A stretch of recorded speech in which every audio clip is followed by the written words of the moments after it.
Hello मेरे कक्षा 10 के विद्यार्थियों, स्वागत है आपका आपके YouTube channel super science zone पे। तो आज आइए बच्चों, हम लोग देखने वाले हैं, अब हम लोग पढ़ रहे हैं साइंस का अपवर्तन। तो आइए आज हम लोग जिस टॉपिक की बात करने वाले हैं, आइए सबसे पहले हम लोग उसकी ही बात करते हैं। तो आज बच्चों हम लोग बात करने वाले हैं क्रांतिक कोण तथा पूर्ण आंतरिक परावर्तन। ठीक है, आप अपवर्तन को बहुत अच्छे से पढ़ रहे होंगे। कांच हम लोग क्या क्या पढ़ चुके हैं, हम लोग प्रकाश का अपवर्तन पढ़े, अपवर्तन के नियम पढ़े, दो नियम पढ़े, फिर किसी कांच या पट्टी द्वारा प्रकाश का अपवर्तन पढ़े हैं, जब विरल से सघन, सघन से विरल। आज हम लोग पढ़ने वाले हैं, आज हम लोग क्या पढ़ने वाले हैं, आज हम लोग पढ़ने वाले हैं क्रांतिक कोण तथा पूर्णांतरिक परावर्तन। उससे पहले आज हम लोग आइए समझते हैं इसको, फिगर से हम लोग समझते हैं बच्चों, एकदम अच्छे से समझते हैं क्या होता है क्रांतिक कोण तथा पूर्णांतरिक परावर्तन। तो देखिए, सबसे पहले हम लोग बनाएंगे, क्या बनाने वाले हैं सर बच्चों, हम लोग सबसे पहले बनाने वाले हैं दो माध्यम बनाने वाले हैं। तो देखिएगा, हम लाइन खींचते हैं, आप समझिएगा, बहुत अच्छे से आपको समझाएंगे। ये देखिए, अब इसके बाद हम लोग यहाँ अभिलंब को डाट डाट बना देंगे। ये अभिलंब है, ये ऐसे ऐसे ऐसे ऐसे ऐसे, ये अभिलंब को हम लोग डाट डाट से बनाने वाले हैं। देखिएगा, अब हम लोग अभिलंब बना लिए। एक एक अच्छे समझिएगा, बहुत महत्वपूर्ण है। क्रांतिक कोण बहुत बार आपके बोर्ड पेपर में आ चुका है, बच्चे बहुत याद करते हैं। अभी याद नहीं करना पड़ेगा, यही पूरा फिगर से समझा देंगे। अभी इसको मत देखिए क्या लिखा है, अभी पहले समझ लेंगे, तब तो आप नोट कर लीजिएगा। तो नोट करने के लिए दिए हैं ताकि टाइम ना लगे लिखने में, इसलिए लिख के आए हैं। बाकी हर चीज़ें आपको ऐसे ही याद करवा देंगे। तो देखिए, अब जब कोई प्रकाश की किरण किस माध्यम से, लाल कलर हम यूज कर लेते हैं, सघन माध्यम से। ये देखिए, जब कोई प्रकाश किरण, आइए हम लोग यहाँ पर बनाएंगे भी सघन माध्यम कैसा होता है। ये सघन माध्यम, और ये बच्चों कौन सा माध्यम है, ये आपका है विरल माध्यम। और सघन माध्यम है, और ये कौन सा माध्यम है, विरल माध्यम। तो सघन माध्यम आइए हम लोग थोड़ा सा बनाने की कोशिश करते हैं। ये बनाते हैं, ये ऐसे, ये ऐसे, ये हम लोग कांच बना लेते हैं या कुछ भी बना लेते हैं, मतलब सघन माध्यम होना चाहिए, पता चलना चाहिए ये कुछ है। ये है, ये पूरा हमारा सघन माध्यम है। ये सघन माध्यम, ये बीच वाला बड़ा, किनारे किनारे छोटा। ये बच्चों हम आपका माध्यम बना रहे हैं, सघन माध्यम। सब में नहीं बनाएंगे, बहुत समय लगेगा, एक में बना देना ताकि आप पहचानते रहे, जानते रहे। ये माध्यम सघन बन गया, ये माध्यम कैसा है, विरल बन गया। दो माध्यम हुए, हमेशा दो ही माध्यम की तो बात करते हैं, एक सघन एक विरल। अब बच्चों ये बताइए, जब सघन से कहाँ जा रही होगी, विरल में, तो क्या होता है, जब कोई प्रकाश की किरण, हरा कलर से बनाए, चलिए इसी से बनाते हैं। जब कोई प्रकाश की किरण सघन माध्यम से, ये कौन सी किरण है, आपतित किरण, जो भी आती है उसे क्या बोलते हैं, आपतित किरण। अब जब कोई प्रकाश की किरण सघन माध्यम से किस माध्यम में जाती है, विरल माध्यम में जाती है, तो क्या होती है बताइएगा। सर आप बता चुके हैं पिछले वाले टॉपिक में, पिछले वीडियो में नहीं देखे बच्चों, आप जाके जरूर देखिए, प्लेलिस्ट में सब हम अपलोड करते जा रहे हैं, आप लोग बिल्कुल अच्छे से देखिए, ठीक है ना। आप ही के लिए मेहनत की जा रही है। अभी रात के कितने बज रहे हैं बच्चों, 1:30 बज रहा है रात में, सोचिए 1:30 बजे रात ये वीडियो आपकी बनाई जा रही है, ठीक है, क्योंकि दिन में नेट नहीं रहा था, इसलिए रात को वीडियो अपलोड कर दी जाती है। आज थोड़ा सा कल कुछ काम हो गया इसलिए नहीं कर पाए, आज हम इसीलिए रात को इसको 1:30 बजे किया जा रहा है। तो चलिए, तो क्या हो गया, जब कोई प्रकाश किरण सघन से विरल में जाती है तो क्या होता है, सर आप बताए थे अभिलंब से दूर जाती है। क्यों दूर जाती है, क्योंकि उसको फैलने के लिए बहुत ज्यादा स्थान मिल जाता है, क्योंकि विरल माध्यम है, मतलब वो दूर दूर है, कितना भी जा सकता है। तो ये जब विरल में जाएगा तो इसको क्या होना चाहिए, ये क्या होगा, ये बच्चों ऐसे चला जाएगा, ठीक है ना। अब ये क्या हो जाएगा, अभिलंब से दूर हट जाएगा। ये आपकी आपतित किरण है, ये आपकी अपवर्तित किरण है। तो फिर अगला कंडीशन अब बनाते हैं। देखिएगा, हम कितने फिगर बनाने वाले हैं, 2-3 फिगर बनाने वाले हैं। ये देखिएगा, अब एक अगला फिगर बना दिए। क्या आपको दिख रहा है, 1 मिनट देख लेते हैं, क्या दिख रहा है, हाँ दिख रहा है, लेकिन अच्छे से नहीं दिख रहा है, कोई बात नहीं। आइए हम लोग नीचे बनाते हैं, वहाँ पे अच्छे से नहीं दिख रहा है तो हम लोग नीचे बनाते हैं इसको। देखिएगा, ये थोड़ा सा कम दिख रहा है तो हम लोग इसको नीचे बनाते हैं, यहाँ नहीं बनाते हैं, यहाँ पूरा नहीं दिख रहा है। आइए नीचे बनाते हैं। देखिएगा, ये फिर से ये बनाएंगे, फिर से ये बनाएंगे, यहाँ दिख रहा होगा। अब ये फिर से हमारा क्या हो जाएगा, फिर से बच्चों ये सघन हो जाएगा, फिर से ये सघन हो जाएगा, ये सघन है, ये सघन है, ये वाला सघन है, फिर से मतलब वही है, ये सघन, और नीचे वाला क्या हो जाएगा, विरल।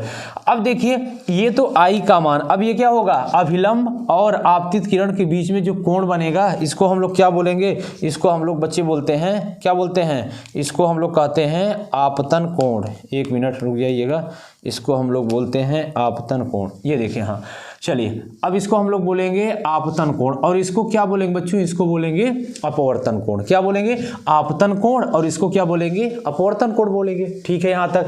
तो अब देखिए फिर से जब ये किरण आएगी, ये ऐसे आएगी ना, तो अब किरण जब आएगी तो क्या करेंगे, अब इस किरण का मान अगर हम बढ़ाते जाएं तो मतलब जो आपतन कोण का मान होगा उसको हम बढ़ाते जाएं। ये अभी इतना ही था, अब इस आई को हम इधर करते जाएंगे तो बच्चों आर का मान क्या हो जाएगा, आर का मान भी बढ़ता जाएगा। क्या होता जाएगा, बढ़ता जाएगा। इसका मतलब अब आई को हम हल्का सा इधर से बना देते हैं, तो जो अब ये देखिए यहाँ जब बनाए थे तो आर कहाँ था, आर इधर ऐसे विचलन हुआ था, और जब आई का मान बढ़ाते जा रहे हैं मतलब आई को थोड़ा सा और इधर करते जा रहे हैं तो आर का मान भी क्या हो जाएगा, हल्का हल्का बढ़ता जाएगा। तो इसका मतलब ये है। अब ऐसी कंडीशन, अब जब हम लास्ट कंडीशन की बात करते हैं, ये ऐसे चलता रहेगा, ये कंडीशन चलता रहेगा कि आई यहाँ बन जाएगा और आर कहाँ हो जाएगा, यहाँ हो जाएगा। तो ये कंडीशन हमेशा होता रहेगा। कैसा कि अगर हम आई का मान बढ़ाते जाएं तो आर का मान भी बढ़ता जाएगा।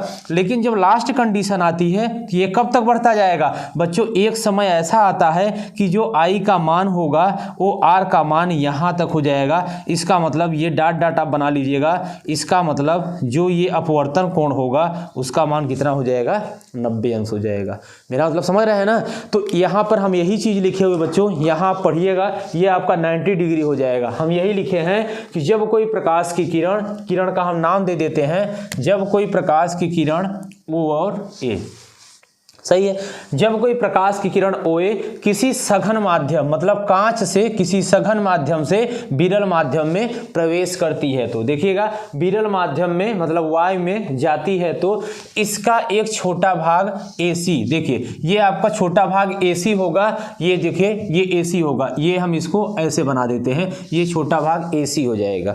तो AC तो परावर्तित होता है, देखिए यहाँ लिखा है AC परावर्तित हो जाता है तथा अधिकांश भाग AB क्या हो जाएगा, अधिकांश भाग AB, ये अधिकांश भाग AB क्या होता है बच्चों, अपवर्तित हो जाता है। क्या हो जाता है, अपवर्तित हो जाता है। यह किरण AB अभिलंब से दूर हटती है। क्यों हटती है, इसलिए बच्चों हटती है क्यों हटती है, क्योंकि ये प्रकाश सघन से विरल में जा रहा है। तो जब कोई प्रकाश की किरण सघन माध्यम से विरल माध्यम में जाता है तो वह अभिलंब से दूर हट जाती है। कहाँ हट जाती है, दूर हट जाती है। सही यहाँ तक ना, ठीक है। अब देखिए क्या होता है, तो यहाँ पर आर, अभी तो देखिए आर का मान ज्यादा है किससे, आई से, आई कम दिख रहा है क्योंकि आर यहाँ से ज्यादा दूरी पर है तो आर ज्यादा है। लेकिन आगे देखिएगा, यदि आपतन कोण का मान हम धीरे धीरे बढ़ाते जाएं, अभी तक तो यहाँ था, अब धीरे धीरे आपतन कोण को हम अभिलंब से दूर ले जा रहे हैं, मतलब आपतन कोण के मान को हम बढ़ाते जा रहे हैं। यदि आपतन कोण के मान को धीरे धीरे बढ़ाते जाएं तो अपवर्तन कोण भी बढ़ता जाता है। यही तो हम बता रहे हैं, जब सर आपतन कोण अगर हम बढ़ाते जाएंगे तो अपवर्तन कोण भी आगे, क्योंकि जब यहाँ था तो यहाँ था, अब ये इधर आएगा तो ये भी क्या हो जाएगा, उधर आता चला, मतलब ये जब इधर आएगा तो उधर जाएगा, बोलेगा हम इधर आ रहे हैं तुम उधर जाओ। बात समझ रहे हैं ना। जब उसको बढ़ाते जाएंगे तो ये भी बढ़ता जाएगा, दोनों दूर दूर होते जाएंगे, वो पास आएगा ये दूर जाएगा, वो दूर जाएगा ये पास आएगा, यही तो होता है। ठीक है, चलिए तो अब देखिए फिर आपतन कोण के लिए, अब देखिए एक समय ऐसा आता है, अब कब तक बढ़ाएंगे, ऐसा तो नहीं है कि हम एकदम बढ़ाते जाएंगे, एक समय ऐसा आएगा कि ये क्या होगा, बोलेगा अब हम नहीं जाएंगे, अब हम यही रहेंगे। एक समय ऐसा आता है कि जब ये बढ़ाते जाते हैं तो इसका मान क्या 90 अंश हो जाता है, मतलब इनके बीच में जो कोण बनता है बच्चों, कितना बनता है, 90 डिग्री कोण बनता है। यही यहाँ हम लिखे हैं कि एक समय ऐसा आता है कि आपतन कोण के लिए अपवर्तन कोण 90 अंश हो जाता है, और इस आपतन कोण को ही क्या बोलते हैं बच्चों, क्रांतिक कोण कहते हैं। यही हमारा कहलाता है क्रांतिक कोण। समझ गए क्रांतिक कोण। सर ज़्यादा समझ में नहीं आया, बहुत ज़्यादा पता नहीं क्या आपने बता दिया। अब सुनिए मेरी बात, सिंपल सा क्रांतिक कोण क्या होता है सुनिएगा। सघन माध्यम में बना हुआ है आपतन कोण, फिर से सुनिए, किसी सघन माध्यम में बना वह आपतन कोण जिसके लिए विरल माध्यम में अपवर्तन कोण का मान 90 अंश होता है।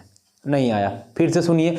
किसी सघन माध्यम में बना वह आपतन कोण, किसी सघन माध्यम में बना वह आपतन कोण जिसके लिए विरल माध्यम में अपवर्तन कोण का मान 90 अंश हो जाता है। क्योंकि जब उसको बढ़ाते जाएंगे आपतन कोण को तो अपवर्तन कोण भी बढ़ता जाएगा, लेकिन कब तक बढ़ेगा, एक समय आके कांस्टेंट हो जाएगा। तो जहाँ पे वो 90 डिग्री बनेगा, मतलब वही जो आपतन कोण है वही हमारा क्या कहलाएगा, वही हमारा कहलाएगा क्रांतिक कोण। समझ गए ना परिभाषा। आइए इसको लिख देते हैं परिभाषा, आप नोट कर लेंगे परिभाषा, यहीं पे इसको फिगर बनाएंगे, फिर हम लोग यहीं लिख देते हैं। चलिए इसको बना लीजिए, इसके बाद हम यहीं लिखते हैं परिभाषा। लिखिएगा सघन माध्यम में, चले मेरे साथ लिखेंगे, सघन माध्यम में, सघन क्रांतिक कोण परिभाषा बच्चों बहुत बार पूछा गया है। सघन माध्यम में बना वह आपतन कोण, वह आपतन कोण जिसके लिए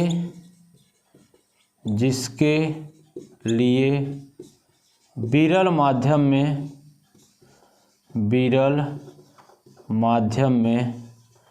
अपवर्तन कोण 90 अंश होता है। कितना होता है, 90 अंश होता है, क्रांतिक कोण कहलाता है, क्रांतिक कोण कहलाता है। इसे बच्चों सी से प्रदर्शित करते हैं। किससे, इसे लिख लेंगे, इसे सी से प्रदर्शित करते हैं। पूछें कुछ लोग सर कैपिटल किस माल जाए जो लिखो, और उससे कोई फर्क नहीं पड़ता, इसे सी से प्रदर्शित करते हैं। यही होता है क्रांतिक कोण। सघन माध्यम में बना हुआ आपतन कोण जिसके लिए विरल माध्यम में अपवर्तन कोण का मान 90 अंश हो जाता है। जब बढ़ाते तब तक बढ़ाते हैं जब तक वो 90 डिग्री नहीं हो जाता है। 90 डिग्री हो जाता है उसे हम क्या कहते हैं, क्रांतिक कोण। चलिए बच्चों इसको नोट करेंगे, फिर हम लोग आगे चलेंगे। अब देखिएगा, अब हम लोग आगे देखते हैं। यहाँ तक तो हम लोग देख लिए ना, समय आता है आपतन कोण के लिए 90 अंश हो जाता है। इस आपतन कोण को क्रांतिक कोण कहते हैं। इसे सी से प्रदर्शित क्रांतिक कोण का परिभाषा। यहाँ तक आप लिखने के बाद इस परिभाषा को लिख लेंगे, ठीक है ना। यहाँ तक नोट करने के बाद इसको लिख लेंगे। अब हम लोग नीचे आते हैं, अब हम लोग यहाँ पढ़ते हैं, सुनिएगा। यदि आपतन कोण को और बढ़ाते हैं, अब हम लोग पूर्ण आंतरिक परावर्तन पढ़ रहे हैं बच्चों, पूर्ण आंतरिक परावर्तन को हम लोग पढ़ने जा रहे हैं। अब समझिएगा चित्र से, पहले चित्र समझाते हैं फिर आप लिखिएगा अच्छे से। इतना नोट हो गया ना, इसको नोट कर कर लीजिए। चलिए आगे चलें, इसको रफ कर रहे हैं। देखिए अब इसके बाद देखिए, अगर आपतन कोण को क्या बोला है, और बढ़ाते जाएं, यदि हम आपतन कोण को और बढ़ाते जाएं तो क्या होगा। अब यहां तो नहीं बनेगा, देखिए फिर से एक बार फिगर देखिएगा। अब अगर हम इसको ये जो आई होगा ये हमारा आपतित किरण होगा। अब हम इसको और बढ़ाते जाएं तो देखिए यहाँ से आएगा, अब इसके बाद तो 90 अंश हो गया, अब उसके बाद तो कुछ नहीं जाएगा।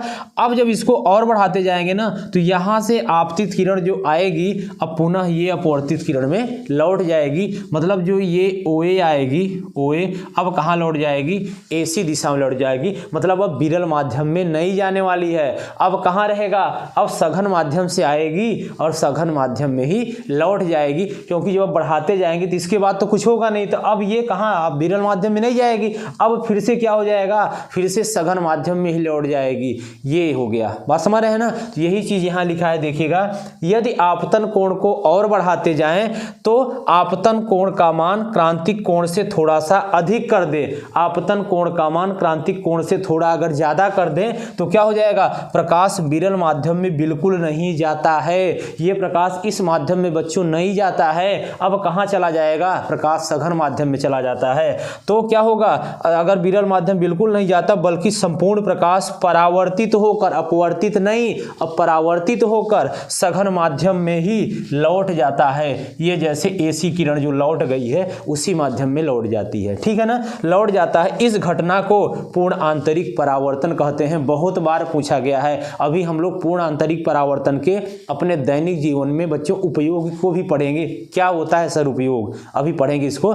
बस ये वीडियो को अब लास्ट तक देखिए, ये पूरा चैप्टर। अब ये बच्चों लास्ट वीडियो है इस अपवर्तन का, ये लास्ट वीडियो है। इसके बाद अपवर्तन कुछ नहीं बचेगा, अब खत्म हो जाएगा। इसके हम लोग न्यूमेरिकल कर लेंगे, आज ही कर लेंगे। इसके बाद फिर हम लोग क्या पढ़ेंगे, लेंस शुरू करेंगे। नेक्स्ट वीडियो में आपका लेंस आएगा, 2 टॉपिक लगेगा, 2 वीडियो उसकी भी डालेंगे, लेंस का, लेंस को भी निपटा देंगे। फिर हम लोग सीधे मानव प्रिज्म थोड़ा सा पढ़ेंगे, फिर हम लोग मानव नेत्र रंग बिरंगा संसार शुरू करेंगे। एक चैप्टर और बचा है, फिर थोड़ा सा आपका वो बचेगा अंतिम वाला चैप्टर, फिर हम लोगों को खत्म हो जाएगा। ठीक है, आइए इस घटना को प्रकाश का पूर्ण आंतरिक किसे, सुनिएगा, यदि आपतन कोण का मान अगर हम बढ़ाते जाएं तो क्या हो जाएगा, तो क्रांतिक कोण से थोड़ा सा अगर अधिक कर दें तो प्रकाश विरल माध्यम में ना जा करके सघन माध्यम में ही क्या होती है, प्रकाश परावर्तित हो जाती है। मतलब ये किरण क्या होगी, परावर्तित हो जाएगी।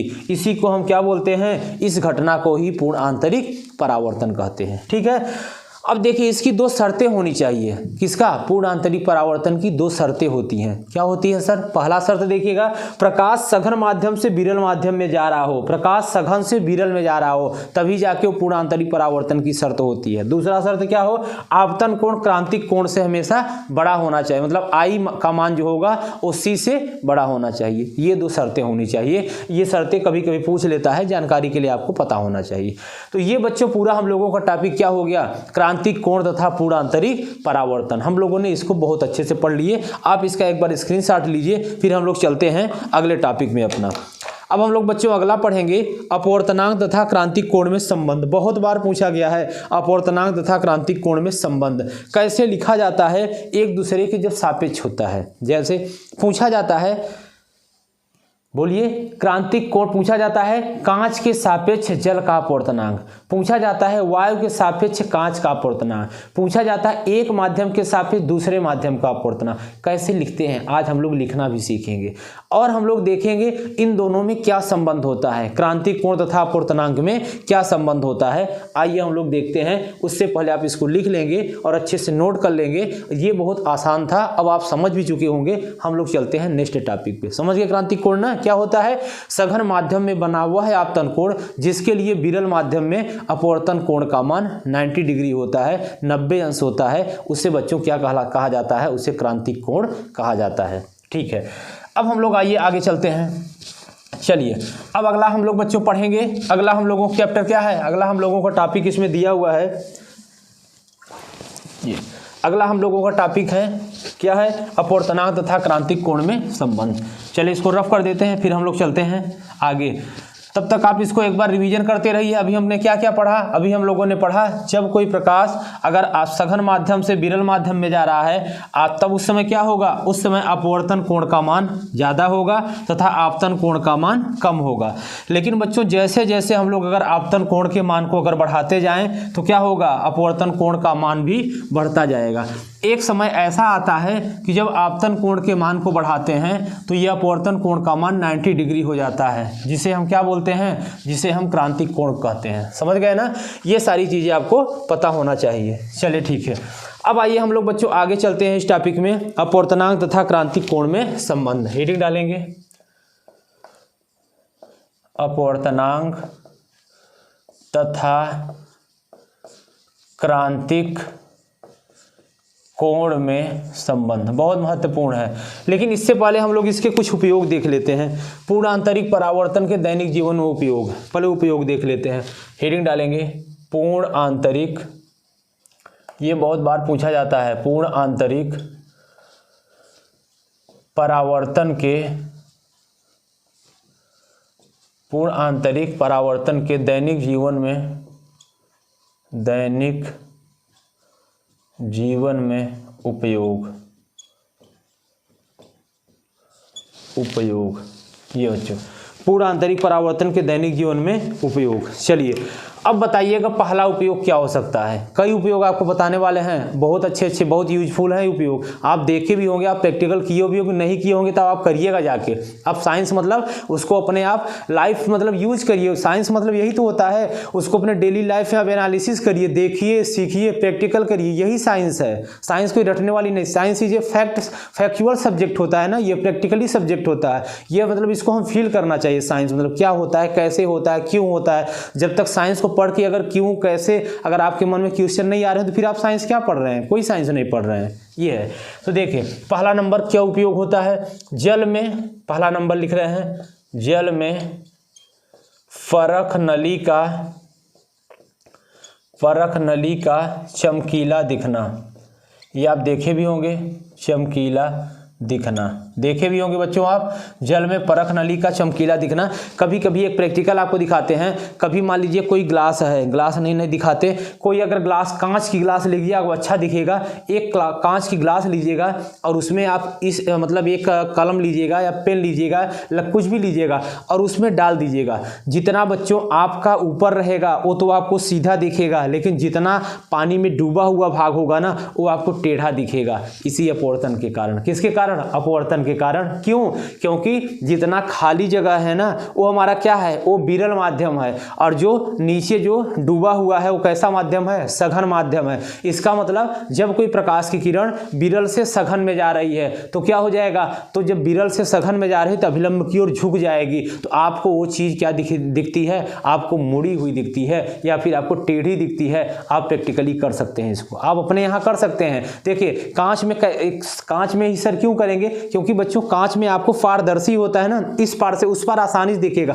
और नहीं तो आपको ऐसे देखना पड़ेगा, ऊपर से देखना पड़ेगा। कांच में आप सामने से देख सकते हैं, हमको मुड़ी हुई दिख रही है, इसी कारण अपवर्तन के कारण ही दिखता है। क्लियर हो गया? चलिए, तो परख नली का चमकीला दिखना। दूसरा नंबर, कांच में पड़ी दरारों का चमकना, ये भी किसके कारण होता है? अपवर्तन के कारण ही होता है। तीसरा नंबर हम लोग लिखेंगे कालिक। तीसरा नंबर कालिक पुते गोले का जल में चमकना। देखिए मतलब किसी आप गोला है ना कोई, उस पर आप कोई काला काला कोयला वगैरह पोत दीजिए, तो जब उसको कोयला पोत देंगे तो जब उसको जल में डालेंगे ना तो आपको चमकता हुआ दिखाई देगा। जल में चमकना, आप इसको कर सकते हैं सारी ये सब परावर्तन के उपयोग हैं दैनिक जीवन में। चौथा नंबर, हीरे का चमकना। पूछा भी जाता था, अब ये हीरा क्यों चमकता है? बताइएगा क्यों चमकता है।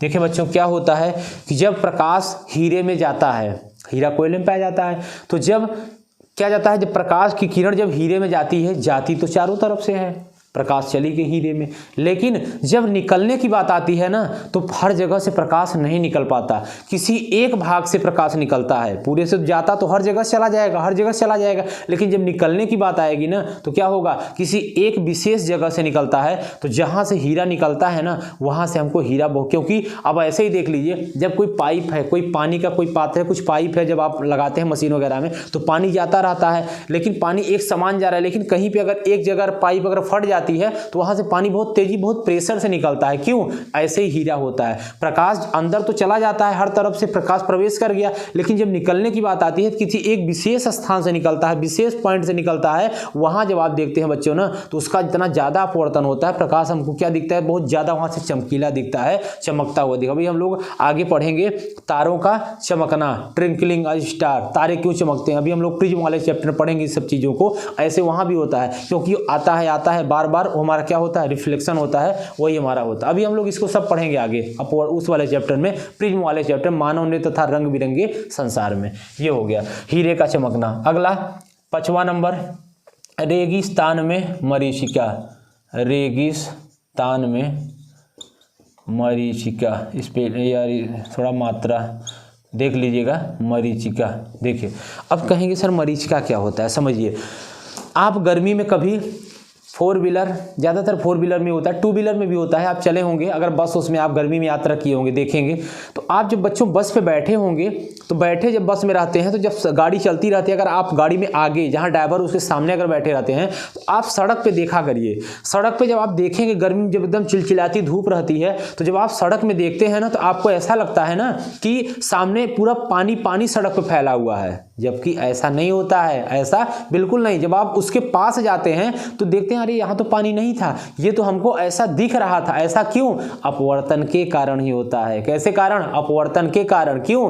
क्योंकि जो आपका जो वायु विरल माध्यम है, अब जो सड़क में प्रकाश जा रही है वो सघन माध्यम है, तो जब विरल से सघन में जाती है तो अपवर्तन क्या होता है, बहुत उसके अभिलंब की ओर झुक जाती है, बहुत ज्यादा नहीं जा पाती, तो क्या होता है उस सड़कों पर क्या होता है, उसका प्रकाश क्या होता है, अपवर्तित हो जाता है, फैल जाता है, जिसके कारण हमारी आंखों तक जब वो पहुंचता है तो हमको एकदम चिलचिलाता चमकता हुआ दिखाई देता है। ये सारे कारण किसके हैं? अपवर्तन के दैनिक जीवन में उपयोग है। बहुत सारे उपयोग हैं, बहुत सारे, आप देख सकते हैं, बहुत कुछ है, ठीक है ना। तो ये जो मेन थे उतना हमने लिखा दिया, आप इसको बच्चों नोट कर लेंगे, बहुत महत्वपूर्ण है। ये सब किताबों में कहीं कहीं दिखता है, इसलिए हम सारी चीजें आपको एक जगह अच्छे से सबको लिखाते हुए चल रहे हैं। तो क्या हो गया? दैनिक उपयोग पहला, जल में परखनली का चमकीला दिखना, कांच में पड़ी दरारों का चमकना, काली पुते गोले का जल में चमकना, हीरे का चमकना, रेगिस्तान मरीच का, या आपको गर्मी के दिनों में सड़क का चमकीला दिखाई देना।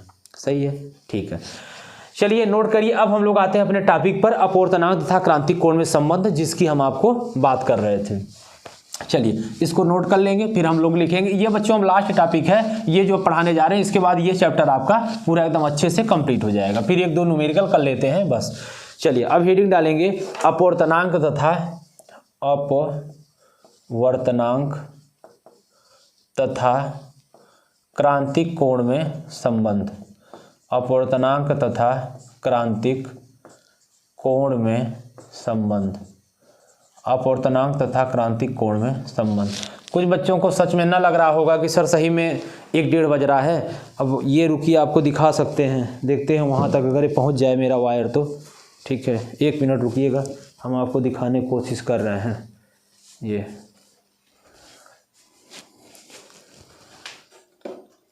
ये देखिएगा, देख लीजिए घड़ी आप, ये देखिएगा, देखिए 1:30 बज रहा है, ठीक है ना। ये देख लिए ना, ये देखिए 1:30 बज रहा है, देख लीजिए घड़ी में 1:30 बज रहा है। ये सोचिए 1:30 बजे अभी भी सोचिए आपकी क्लास ली जा रही है, ठीक है। तो देखिए आप सबके लिए बच्चों, देखिए कितना मेहनत किया जा रहा है। ये बस इसीलिए ताकि आपका रिजल्ट बहुत अच्छा है, और आप जितना हम मेहनत कर रहे हैं ना, आपको उससे दुगना करना। देखिए किसी भी चीज़ को पाने के लिए ना सामने वाले से ज़्यादा आपको रिस्पॉन्सिबल होना चाहिए, तब मज़ा तब आता है, और तब उसका मनोबल भी बढ़ जाता है। बात समझ रहे हैं ना। तो आप अगर हम 1:30 बजे पढ़ा सकते हैं बच्चों, तो आप भी इससे ज़्यादा मेहनत आप कर सकते हैं। हम नहीं बोलते आप 1:30 बजे तक पढ़िए, लेकिन जितना पढ़िए बिल्कुल मन लगा के पढ़िए, टाइम से नहीं पढ़ना, आपको अपना टारगेट फिक्स करके पढ़ना है। शाम को डेली टारगेट बनाइए सोने से पहले, और पूरा दिन उसे टारगेट को पाने के लिए कितना भी कुछ कर लीजिए, लेकिन हमें उसे पूरा करना है। बहुत बड़ा नहीं बनाना है, छोटा छोटा बनाना है, और उसे पाने के लिए अपना पूरा जी जान लगा देना है। देखिएगा क्यों नहीं आएगा अच्छा नंबर, बिल्कुल आएगा। समझ रहे हैं ना। आप मेहनत से तैयारी तो करिए, देखिए फिर जिस दिन रिजल्ट आएगा आप खुद ही हमसे बताएंगे, सर जितना हम सोचे नहीं थे उससे कहीं ज़्यादा आ गया, ठीक है ना। तो आप बिल्कुल, सफलता मतलब एक सीढ़ी है, आप आराम से अगर करते चलेंगे ना, तो एक दिन आप बहुत ऊंचाइयों तक पहुंच जाएंगे। सीधी सी बात है, जिसने मेहनत किया है जरूर सफलता मिली है। कोई चीज़ पॉसिबल थोड़ी ना है, सब कुछ संभव है, इम्पॉसिबल कुछ नहीं है। तो चलिए, क्रांतिक अपवर्तनांक तथा क्रांतिक कोण में संबंध। सोचिए अभी हम वीडियो बना रहे हैं, फिर वीडियो को एडिट करते हैं, फिर उसमें उसको फिर अपलोड में लगाते हैं, अपलोड करते हैं, तब सोचिए 2:30-3 बजे सोते हैं। फिर सोचिए आपका सुबह 7 बजे से मेरी ऑफलाइन क्लास रहती है, फिर सोचिए मैं जाना पड़ता है, दिन में भी क्लासें रहती है। तो ये सोचिए कब सोते हैं कब जागते हैं हमें खुद ही नहीं पता। बस ये है कि जो अपना टारगेट है, जो काम है, अपनी ईमानदारी से कर रहे हैं, जो होगा। ये भी कभी हमको टेंशन नहीं होती कितने व्यू आ रहे हैं, कितने लोग देखे, कितने लोग नहीं दिखे, सब्सक्राइब क्या हुआ क्या नहीं, जो हो रहा है बस हो रहा है। हम अपना कर्म कर रहे हैं अच्छे से ईमानदारी से ना, बस अच्छा ही होगा। आप भी अगर अपना कर्म अच्छे से कर रहे हैं, आज नहीं तो कल, कल नहीं तो परसों, 100% होना ही है। हाँ, जो बच्चों को ज़रूरत है उनके पास पहुंच जाए, ये आपकी जिम्मेदारी होती है। जो सच में जिनको ज़रूरत है इस चीज़ की, इस वीडियो की, उनके पास तक पहुँचना ये आपकी रिस्पॉन्सिबिलिटी होती है। अभी लास्ट में एक आपको कहानी सुनाएंगे, बहुत अच्छी कहानी है। चलिए, तो अपवर्तनांक तथा क्रांतिक कोण में संबंध, आइए हम लोग देखते हैं। देखिए यहाँ लिखना शुरू करेंगे। यदि, ब्लैक ले लेते हैं, यदि विरल माध्यम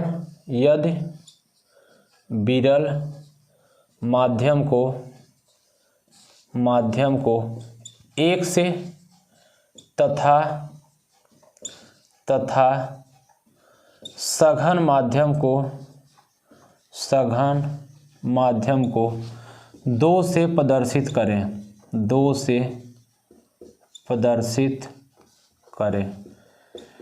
यदि विरल माध्यम को 1 से तथा सघन माध्यम को 2 से प्रदर्शित करें, तो स्नेल के नियम के अनुसार, पता है ना स्नेल का नियम, अभी रिवीजन कराते हैं। स्नेल के नियम के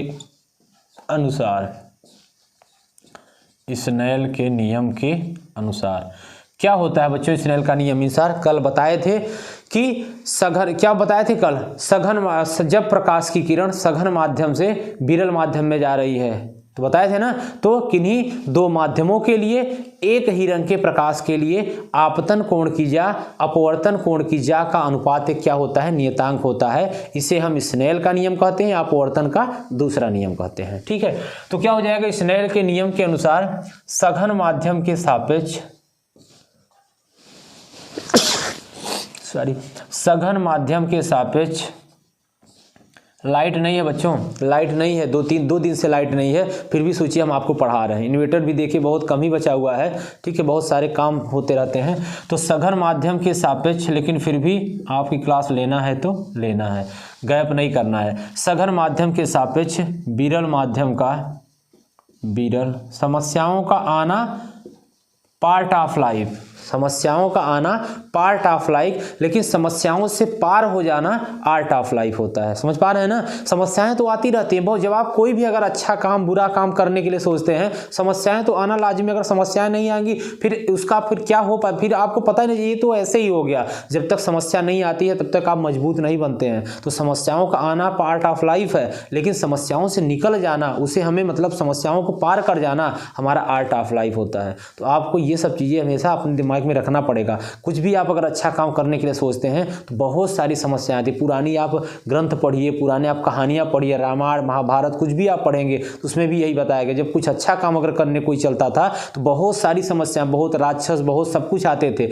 लेकिन जो उससे डर गया तो डर गया, और जो नहीं डरा तो फिर वो आगे बढ़ गया। तो आपको भी नहीं डरना है, समस्याएं आपके पास भी आएंगी, बहुत सारी आएंगी, लेकिन आपको डरना नहीं है। ठीक है, आपको बस चलते रहना, एक दिन मंजिल भी मिल जाएगी और मिलने का मजा भी आ जाएगा। ठीक है, तो देखिए सघन माध्यम के सापेक्ष विरल माध्यम का अपवर्तनांक, विरल माध्यम का अपवर्तनांक, ये तो क्या हो जाएगा, सघन माध्यम के सापेक्ष विरल माध्यम का अपवर्तनांक। अब देखिए विरल माध्यम को 1 तथा सघन माध्यम को 2। तो अब देखिए क्या है, सघन माध्यम के सापेक्ष, सघन माध्यम को क्या माने हैं, सघन माध्यम को हम बच्चों 2 माने हैं। सापेक्ष मतलब यहाँ यन होता है, क्या होता है, यन होता है, यन थोड़ा ऊपर लिखेंगे। अब सघन माध्यम के सापेक्ष विरल माध्यम का अपवर्तनांक, विरल को हम क्या माने हैं, 1 माने हैं। यदि विरल माध्यम को 1 माना जाए तथा सघन माध्यम को 2 माना जाए तो स्नेल के नियम के अनुसार सघन माध्यम के सापेक्ष सघन माने 2 और विरल मतलब 1, तो 2n1 बराबर क्या हो जाएगा, स्नेल का नियम बोलिए क्या हो जाएगा, साइन आई बटे साइन आर। यही तो होता है ना सघन माध्यम के सापेक्ष विरल माध्यम का अपवर्तनांक। 2n1 बराबर साइन आई बटे साइन आर। अब देखिए, अब यहां बच्चों क्या है, आपतन कोण आई, आपतन कोण आई मतलब आई जो है वो आपतन कोण है, और आई के बराबर यहाँ क्या माना जाता है, हम लोग पढ़ चुके हैं, जो आपतन कोण है वो क्रांतिक कोण के बराबर है। क्रांतिक कोण मतलब C। तब अपवर्तन कोण का मान यहाँ नीचे लिखेंगे, तब अपवर्तन कोण R बराबर क्या हो जाएगा, 90 डिग्री। क्या हो जाएगा, 90 डिग्री। यहाँ अपवर्तन कोण कितना हो जाएगा, 90 अंश हो जाएगा, क्योंकि आपतन कोण I बराबर किसके हो जाएगा, क्रांतिक कोण के मतलब C के। तब अपवर्तन कोण कितना हो जाएगा, 90 अंश हो जाएगा। तो हम लोग यहाँ लिखेंगे 2n1 बराबर वैल्यू रख देंगे तो क्या हो जाएगा, साइन आई बराबर क्या हो जाएगा, C के लिख दिया है ना। आपतन कोण किसके बराबर है, क्रांतिक कोण के बराबर है, तो आई बराबर क्या हो जाएगा, साइन आई बराबर क्या हो जाएगा, C। आई की जगह हम लोग C को ले लिए, और साइन R की जगह बच्चों कितना ले लेंगे, 90 डिग्री। ये देखिए ये कितना ले लेंगे, 90 डिग्री। तो क्या हो जाएगा 2n1 दूसरे माध्यम के सापेक्ष, दूसरा माध्यम क्या है हमारा, दूसरा माध्यम सघन है, तो सघन माध्यम के सापेक्ष विरल माध्यम का अपवर्तनांक बराबर क्या हो जाएगा, साइन C। साइन 90 का मान 1 होता है, त्रिकोणमिति पढ़ चुके हो, नहीं पढ़े होंगे तो जान लीजिए साइन 90 का मान 1 होता है, तो इसका मान 1 हो गया, तो साइन C बटे 1, तो 2n1 बराबर कितना हो जाएगा, साइन C हो जाएगा। ये समझिएगा यहाँ से। चलिए आगे चलें। अब देखिएगा हम लोग आगे देखते हैं, परंतु यहाँ लाइन खींच देंगे, आगे लिखेंगे, परंतु जब 2n1 बराबर हम क्या ले लेते हैं, 1/1n2। इसका मतलब क्या हुआ सर, अब देखिए जब दूसरा क्या माने थे, यदि हम सघन माध्यम के सापेक्ष विरल माध्यम का अपवर्तनांक जब लेंगे तो ये हमारा व्युत्क्रम हो जाएगा, उसका उल्टा हो जाएगा पहले माध्यम के सापेक्ष दूसरे माध्यम का अपवर्तनांक। मतलब क्या हो जाएगा, पहला माध्यम क्या है, विरल है, और दूसरा माध्यम क्या है, सघन है। तो दूसरे माध्यम के सापेक्ष पहले माध्यम का अपवर्तनांक, मतलब हम बात करेंगे विरल माध्यम के सापेक्ष सघन माध्यम का अपवर्तनांक या सघन माध्यम के सापेक्ष विरल माध्यम का अपवर्तनांक जो होगा वह व्युत्क्रम हो जाएगा किसके, विरल माध्यम के सापेक्ष सघन माध्यम के अपवर्तनांक। ये दोनों एक दूसरे क्या हो जाएंगे, व्युत्क्रम हो जाएंगे। तो अब जहां 2n1 लिखा है वहां हम क्या लिख सकते हैं, 1/1n2 क्या हो जाएगा, 1/1n2 1n2 बराबर क्या हो जाएगा, साइन सी। तो 1n2 का अगर हम मान निकालेंगे, दोनों को पलट देंगे तो ये साइन सी बटे 1 माना जाता है हर में। तो ये 1n2 जब इसको हम पलट देंगे तो ये भी उल्टा हो जाएगा, तो क्या कहलाएगा, 1/sin c। ये बच्चों हमारा फार्मूला आ गया। बहुत जगह पूछा जाता है, ये बहुत जगह पूछा जाता है। देखिएगा 1n2 बराबर मतलब पहले माध्यम के सापेक्ष दूसरे माध्यम का अपवर्तनांक। पहला माध्यम क्या है, विरल माध्यम, क्या है, विरल माध्यम के सापेक्ष सघन माध्यम का अपवर्तनांक। तो क्या कहलाएगा, 1/sin c हो जाएगा, जहां c क्या है, c आपका है क्रांतिक कोण, ये हो जाएगा। सही है यहाँ तक ना, समझ में आ रहा है ना। ये सारी देखिए फार्मूला बस थोड़ा बहुत पूछा जाए, डेरिवेशन नहीं, सब हम लोग 12 में है, आपके भी नहीं है, लेकिन फिर भी हम लोग डिटेल्स, अगर हमने आपसे वादा किया कि हम आपको पूरी साइंस एकदम डिटेल पढ़ाएंगे, तो बच्चों अपने वादे पे खरे उतर रहे हैं, सारी चीज़ें हम एकदम डिटेल से पढ़ रहे हैं, कुछ छोड़ने वाले नहीं हैं। जो बच्चे अभी बार बता रहे थे सर ये ऑफलाइन थोड़ा बहुत नहीं पढ़े थे, तो देखिए यहाँ सब कुछ हम लोग क्लियर कर लेंगे। कुछ चीज़ें अगर छूट गई हैं तो यहाँ नहीं छूटने वाली हैं, सब कुछ अब जो यहाँ भी छूट जाएगा, अभी हम लोग अंसाल में जब शुरू करेंगे तो वहाँ नहीं छोड़ने वाले हैं, जो वहाँ भी छूट जाएगा इंपॉर्टेंट क्वेश्चन में नहीं छोड़ने वाले हैं। मतलब कुछ भी बोर्ड पेपर तक कुछ मतलब कुछ नहीं छूटना है, सब कुछ करा देना है। जब पेपर आपके हाथ में आए तो ऐसा लगे कि पेपर या तो सर बनाए हैं या तो हम लोग, मतलब इतना आसान कैसे आ सकता है, ये आपको लगना चाहिए। बस ये मेरा टारगेट है, उसके लिए कितना भी मेहनत करना पड़े, हमें या आपको, आप अगर मेरे साथ तैयार हैं तो बिल्कुल हम भी आपके साथ तैयार हैं। चलिए ये हो गया ना, नोट कर लीजिए यहाँ तक। अब देखिए अगर हम बात करें, नीचे लिखेंगे, यदि प्रकाश या किरण कांच से वायु में जा रही है, कांच से वायु में जा रही है, तो कांच के सापेक्ष वायु का अपवर्तनांक, तो क्या हो जाएगा, तो वायु के सापेक्ष कांच का अपवर्तनांक, तो क्या बताएं हम, प्रकाश कांच से वायु में जा रहे हैं तो वायु के सापेक्ष, वायु मतलब एयर, सापेक्ष मतलब एन, और कांच मतलब जी, ANG, सही है ना, ANG। तो इसका फार्मूला क्या हो जाएगा, ANG बराबर क्या हो जाएगा, 1/sin c, क्या हो जाएगा, 1/sin c। ये नोट कर लीजिए। यदि अब देखिए हम बोलेंगे, अगर आज जैसे मान लीजिए आप कहेंगे सर अगर वायु से जल में जा रही तो वायु के सापेक्ष जल का अपवर्तनांक, बच्चों क्या बोलेंगे, ANW, वायु के सापेक्ष जल का अपवर्तनांक। बोलेंगे सर जल के सापेक्ष कांच का अपवर्तनांक, ANWNG, W मतलब जल, सापेक्ष मतलब N, और G मतलब ग्लास। बोलेंगे वायु के सापेक्ष हीरे का अपवर्तनांक, वायु मतलब A, सापेक्ष मतलब N, हीरा मतलब D, AND। सीख रहे हैं ना, ऐसे इसको लिखा जाता है। लिखने में ही बहुत सारे बच्चों को समस्या होती है, सर कैसे इसको लिखेंगे, ऐसे लिखेंगे, वायु मतलब A और सापेक्ष मतलब N, जल मतलब W।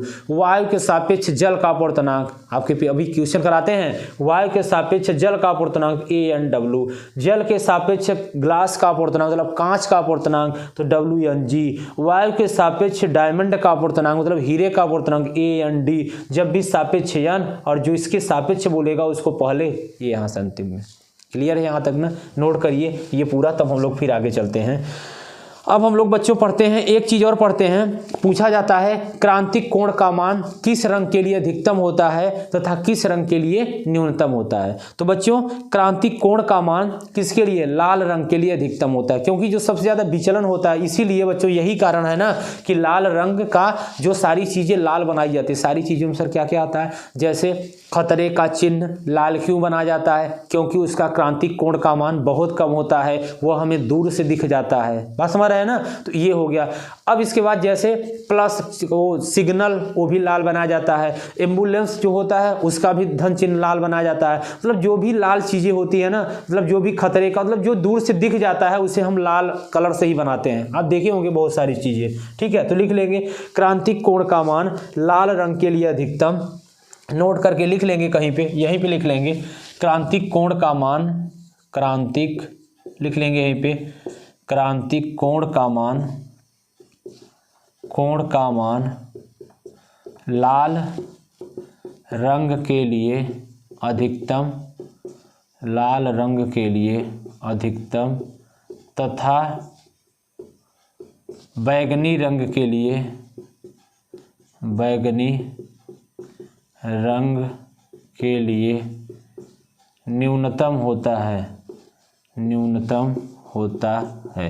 ये बच्चों बहुत बार ऑब्जेक्टिव पूछा गया है, इस साल भी पूछा जा सकता है। अच्छे से लिख लीजिए, लाल रंग के लिए क्या होता है अधिकतम और बैंगनी रंग के लिए क्या होता है न्यूनतम। ये नोट कर लीजिए, ऑब्जेक्टिव में पूछा गया है, पूछा भी जाएगा। ये सब छोटे छोटे क्वेश्चन बहुत महत्वपूर्ण है। पूछा क्रांतिक कोण का मान किस रंग के लिए अधिकतम होता है, 4 ऑप्शन लाल, पीला, नीला, हरा, तो आप लाल लगाएंगे। न्यूनतम किसके लिए, बैंगनी रंग के लिए। चलिए अब हम लोग बच्चों आगे चलते हैं, एक आग न्यूमेरिकल कर लेते हैं, फिर हम लोग इस चैप्टर को खत्म करते हैं। एक न्यूमेरिकल हमारा इच्छा है कि आप करा दें, जैसा बाकी आप कहेंगे। चलिए करा दें, तो चलिए इसको हम लोग रफ करते हैं। एक आइए न्यूमेरिकल कर लेते हैं, फिर हम लोग चैप्टर को ख़त्म करते हैं और इस वीडियो को बंद करते हैं। फिर देखिए हम लोग आगे फिर कल पढ़ेंगे और नेक्स्ट वीडियो में। आइए सबसे पहले हम लोग एक न्यूमेरिकल कर लेते हैं, ज़्यादा बड़ा नहीं, यहाँ से आप बहुत कुछ सीखेंगे इस न्यूमेरिकल से, ठीक है। तो चलिए क्वेश्चन आप नोट करेंगे जल्दी से मेरे साथ, फिर हम लोग न्यूमेरिकल को सॉल्व करेंगे। चलिए शुरू करिएगा। देखिए न्यूमेरिकल दिया है, वायु का सापेक्ष जल तथा कांच के अपूर्णांक। न्यूमेरिकल है क्वेश्चन, वायु के सापेक्ष, वायु के सापेक्ष जल तथा, लिखना भी आप इसमें सीख जाएंगे, जल तथा कांच का अपूर्णांक, कांच का अपूर्णांक दिया हुआ है, दिया हुआ है 4/3 तथा 3/2 है, तथा 3/2 है।